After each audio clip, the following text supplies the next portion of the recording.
স্বস্তি কিসের সেটা না বললেও চলে। যুক্তরাষ্ট্রের কাছে টি-20 সিরিজে হেরে টি-20 বিশ্বকাপে এসেছে বাংলাদেশ। ভারতের বিপক্ষে প্রস্তুতি ম্যাচ মোটেও ভালো হয়নি। ভীষণ দুশ্চিন্তা জেঁকে বসেছিল ব্যাটিং নিয়ে। কিন্তু টি-20 বিশ্বকাপে বাংলাদেশের প্রথম ম্যাচে সেই দুশ্চিন্তা বেশ খানিকটা ডুবে গেছে। রান তারা একবার ভয় ধরালেও শেষ পর্যন্ত স্বস্তির জয়ে টি-20 বিশ্বকাপে শুরু করল বাংলাদেশ। টানা 2 হারে শ্রীলঙ্কার সুপার 8-এ ওঠার পথ ভীষণ কঠিন হয়ে উঠল। টস জিতে বাংলাদেশের অধিনায়ক নাজমুল হোসেন আগে ফিল্ডিং নেওয়ার সিদ্ধান্তের যৌক্তিকতা প্রমাণ করেছেন বোলাররা। গ্র্যান্ড পেরি স্টেডিয়ামে উইকেট সম্ভবত বুঝতে পেরেছে নাজমুল। শ্রীলঙ্কা পুরো 20 ওভার খেললেও 9 উইকেটে মাত্র 124 রান তোলাই তার প্রমাণ। তাসকিন আহমেদ, মুস্তাফিজুর রহমানরা উইকেট থেকে গতি ও বাউন্স পেয়েছে। লেগ স্পিনার রিশাদ হোসেন বাউন্সের সঙ্গে পেয়েছে বাকো। এই রান তারা করতে নেবে বাংলাদেশ যে বিপদে পড়েনি তা নয়, কিন্তু চতুর্থ উইকেটে লিটন হৃদয়ে 38 বলে 63 রানের জুটি বাংলাদেশের 6 বল হাতে রেখে 2 উইকেটে জয়ের ভিত গড়ে দেয়।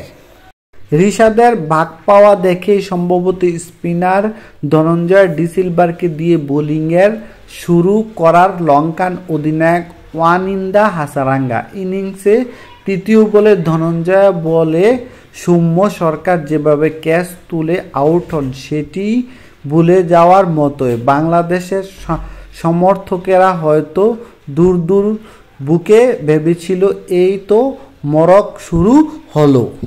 জোরে ঘুরাতে গিয়ে মিড অনে ক্যাচ দেয় সৌম্য, রান করে 0। মাঝে 6 বল পর আবার উইকেট। এবার নুয়ান তুষারের বলে বোল্ড আরেক ওপেনার তানজিদ হাসান, রান করে 3। 1.4 ওভারে মাত্র 6 রানে 2 উইকেট হারিয়ে চাপেই পড়েছিল বাংলাদেশ।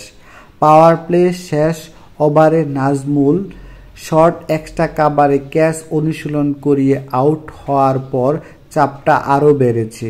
নাজমুল করে 7 রান। 6 ওভার শেষে বাংলাদেশের স্কোর ছিল 3 উইকেটে 34।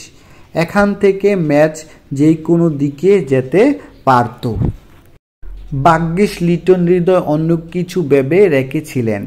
5.3 ওভার থেকে 11.4 ওভার পর্যন্ত টিকেছেন দুজনের জুটি। এই পথে লিটন একটু মন্থর 18 বলে 18 রান ব্যাট করলেও সেটি ম্যাচের প্রয়োজনীয় ছিল, কারণ অন্য প্রান্তে হৃদয় বাজে বল ছাড়েননি। 4 ছক্কায় এবং 1-4-এ 20 বলে 40 রান করা হৃদয় 11.4তম ওভারে আউট হওয়ার আগে হাসারাঙ্গাকে মেরেছেন টানা 3 ছক্কা। তার আগের ওভারে মাথিসা পাতিরানাকে ছক্কা মারেন লিটন। 38 বলে 36 রান করা লিটন 14.1 ওভারে আউট হলেও ম্যাচ ততক্ষণ বাংলাদেশের হাতের মুঠোয়। জয়ের জন্য 38 বলে দরকার ছিল 26 রান। মাহমুদুল্লাহকে নিয়ে এই পথটুকু পাড়ি দেওয়ার কথা ছিল অভিজ্ঞ সাকিবের। 13 বলে 10 রানের জুটি গড়ার পর 17তম ওভারে সাকিবের দারুণ ক্যাচ নেয় তিকসানা।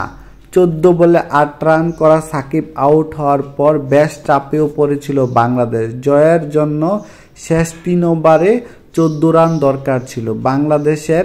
এখান থেকে শুরু হয় নাটকের 18তম ওভারের টানা 2 বলে রিশাদ ও তাসকিনকে তুলে নেয় ম্যাচ জমিয়ে তোলে তুষারা। জয়ের জন্য শেষ 2 ওভারে 11 রান দরকার ছিল বাংলাদেশের। দাসুন সানাকার করা প্রথম বলটাই ছিল ফুল টস। একটু সরে মিড উইকেটে নিয়ে ছক্কা মেরে ম্যাচটাকে আবারও বাংলাদেশের দিকে টেনে নেয় মাহমুদুল্লাহ। ওই ওভারে জয় তুলে নেওয়াও নিশ্চিত করেন মাহমুদুল্লাহ। 13 বলে 16 রান করে অপরাজিত ছিলেন তিনি। এর আগে শ্রীলঙ্কার ইনিংসে প্রথম সাফল্য এসেছে চোট কাটিয়ে ফেরা তাসকিন আহমেদের সৌজন্যে। শর্ট বলে টানা 2টি 4 হজমের পর একটু সামনে করে কুশল মেন্ডিসকে প্লেট অন করে তাসকিন। শ্রীলঙ্কার ব্যাটসম্যানরা কিন্তু রানের চাকা থামায়নি।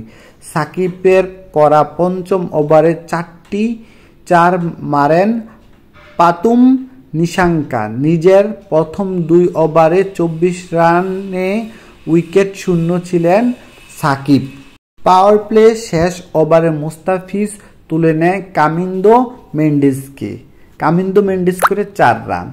তার কাটার আজ উইকেটে ধরেছে, যেমন বাউন্সও পেয়েছেন। সেই সুবাদে নবম ওভারে বিপজ্জনক নিশাঙ্কাকেও তুলে নেন মুস্তাফিজ। নিশাঙ্কা করে 28 বলে 47 রান। 10 ওভারে 3 উইকেটে 74 রান তোলা শ্রীলঙ্কার রান বেশি দূর এগোয়নি রিশাদ হোসেনের স্পিনারে। পরের 10 ওভারে 50 রান তুলতে 6 উইকেট হারিয়েছে শ্রীলঙ্কা। এর মধ্যে 3 উইকেটই রিশাদের। উইকেট থেকে বাক ও বাউন্সের সহায়তায় দারুণ বোলিং করেন এই লেগ স্পিনার। 15তম ওভারে টানা 2 বলে 2টি উইকেট নিয়ে হ্যাট্রিকের সম্ভাবনা জাগিয়েছিল।